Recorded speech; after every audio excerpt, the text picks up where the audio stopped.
Uttara milestone school and কলেজের প্রশিক্ষণ যুদ্ধ বিমান বিধ্বস্তের ঘটনায় ক্ষোভে ফুঁসছে প্রতিষ্ঠানটির শিক্ষার্থীরা। ঘটনার সুষ্ঠু তদন্ত সহ ৬ দফা দাবি জানিয়েছে তারা। এদিকে আইন উপদেষ্টা আসিফ নজরুল এবং শিক্ষা উপদেষ্টা সিআর আবরার ঘটনাস্থল পরিদর্শনে গেলে শিক্ষার্থীদের বিক্ষোভের মুখে পড়েন তারা। শিক্ষার্থীদের দাবি মেনে নেয়ার আশ্বাস দেন তারা। যুদ্ধ বিমান বিধ্বস্তের ঘটনায় আজ পালিত হচ্ছে রাষ্ট্রীয় শোক। সেলিম মালিকের রিপোর্ট।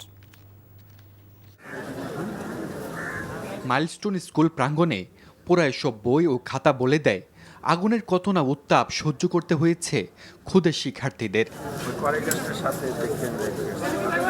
এদের অনেকেই আগুনের তাপ সহ্য করতে না পেরে ভুল হয়ে পাড়ে জমিয়েছে সৃষ্টিকর্তার কাছে। অনেকেই পুড়ে যাওয়া দেহের যন্ত্রণায় কাতরাচ্ছে হাসপাতালের বেডে। নিজেদের ক্যাম্পাসে ঝরে যাওয়া শিক্ষার্থীদের এমন করুণ মৃত্যু মেনে নিতে পারছে না সহপাঠীরা। তাই তো চাপা ক্ষোভ নিয়ে প্রতিষ্ঠানটিতে ভিড় জমিয়েছেন তারা।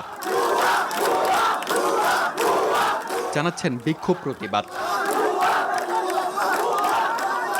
নিহতদের সঠিক নাম ঠিকানা প্রকাশের পাশাপাশি পরিবারকে ক্ষতিপূরণ ও ত্রুটিপূর্ণ প্লেন বাতিল সহ ৬ দফা দাবি জানিয়েছেন তারা।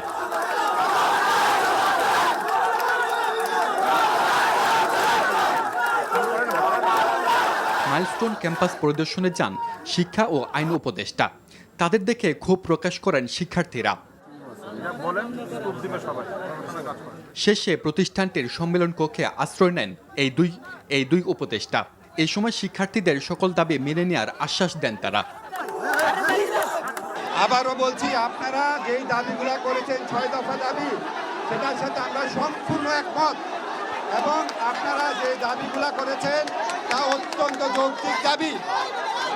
আমি সরকারের পক্ষ থেকে আপনাদেরকে আশ্বাস দিচ্ছি, আমরা আপনাদের প্রতিটা দাবি পূরণ করব।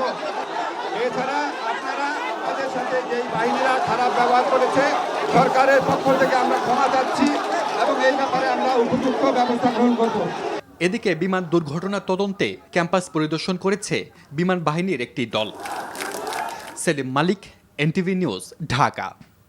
বান্ডেল থাকলে প্রতি সেনমানিতে টাকা বাঁচবে। বিকাশ সেনমানি বান্ডেল কিনে জিতুন প্রতি লেনদেনে। এবারে মাইলস্টোন স্কুলের সামনে থেকে যুক্ত হচ্ছেন সহকর্মী তামজিদ সুমন। তামজিদ, উপদেষ্টাদের সাথে আমরা জানি দফায় দফায় শিক্ষার্থীদের আলোচনা চলছে, সেখান থেকে কি কোনো সিদ্ধান্ত হয়েছে কিনা এবং এই বিষয়ে আর কোনো তথ্য থাকলে আমাদের জানাবেন।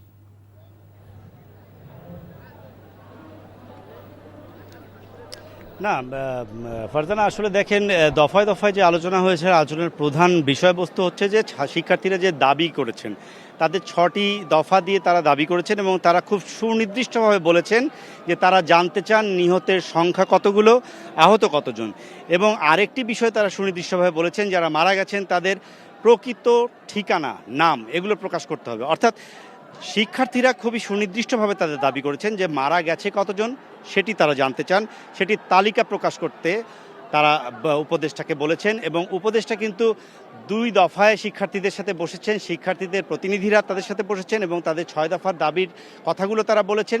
তারপরে একবার আনুষ্ঠানিকভাবে এসে ক্যামেরার সামনে কথা বলেছেন উপদেষ্টা আসিফ নজরুল। তিনি বলেছেন যে শিক্ষার্থীদের যেসব দাবি আছে সেগুলো মেনে নেওয়া হবে এবং দ্রুতই তা বাস্তবায়নের জন্য সংশ্লিষ্ট যে দপ্তরগুলো আছে সেগুলোকে নির্দেশ দেওয়া হবে। আরেকটি বিষয়ে যে শিক্ষার্থীদের কথা বলেছেন, পরবর্তীতে আবার তিনি আলোচনায় বসেছেন। তারপরে যাতে ক্ষমা চাই এবং তারা যে দাবিগুলো চেয়েছেন তিনি বলেছেন এগুলো নিঃশর্তভাবে মেনে নেবেন। এখন বিষয় হচ্ছে এখানে যে শিক্ষার্থীরা দাবি বলেছেন এগুলো নিঃশর্তভাবে মেনে নেবেন।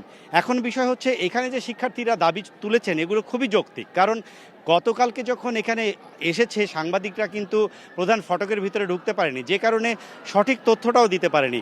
কিছু কিছু ক্ষেত্রে সাংবাদিকরা যে সংখ্যার কথা বলেছে, কতজন মারা গেছে, সেই সংখ্যা নিয়েও তাদের অভিযোগ রয়েছে এবং অভিযোগটা থাকা খুবই যৌক্তিক, কারণ তারা বলছেন যে তারা নিজ হাতে অনেককে উদ্ধার করে পাঠিয়েছেন, তাদের সাথে সংখ্যায় মিলছে না।